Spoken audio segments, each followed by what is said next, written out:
టీ20కి ఇప్పుడు సంజు శాంసన్ కెప్టెన్ కాబోతున్నాడు. ఏ టీ20కి అంటే ఇప్పుడు ఐర్లాండ్తో జరగబోయేటటువంటి సిరీస్ ఉంది కదా, 2 మ్యాచ్ల సిరీస్. దానికి ఇప్పుడు సంజు శాంసన్ని కెప్టెన్గా చేస్తున్నట్లుగా తెలుస్తోంది. ఇంకా బీసీసీఐ నుంచి పూర్తి సమాచారం రాలేదు, కానీ ఆ విధానం వైపు ఆలోచిస్తున్నామన్న విధంగా మాట్లాడుతున్నారు.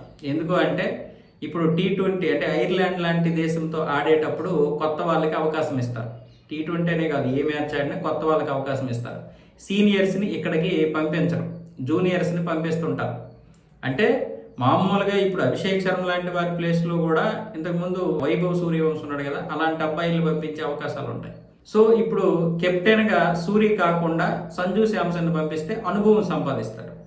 అందుకే ఐర్లాండ్కి ఇప్పుడు ఇతన్ని పంపిస్తున్నారు, సంజు శాంసన్.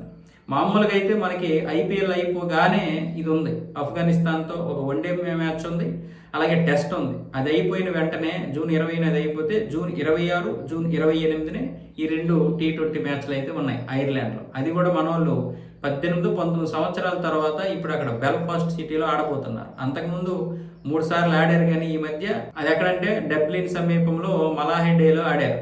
కానీ బెల్ఫాస్ట్లో 2006, 2007 అదే లాస్ట్ టైం. ఆ తర్వాత మళ్ళీ మన వాళ్ళు ఆడలేదు.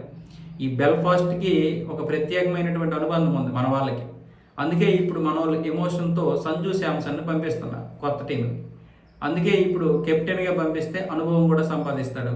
పైగా ఇప్పుడు రాజస్థాన్ నుంచి ఇటువైపు వచ్చాడు కదా చెన్నైకి, అది ఒక అనుభవం. మొత్తానికి సంజు శాంసన్ యొక్క టాలెంట్ని బీసీసీ అయితే ఉపయోగించుకోబోతుంది.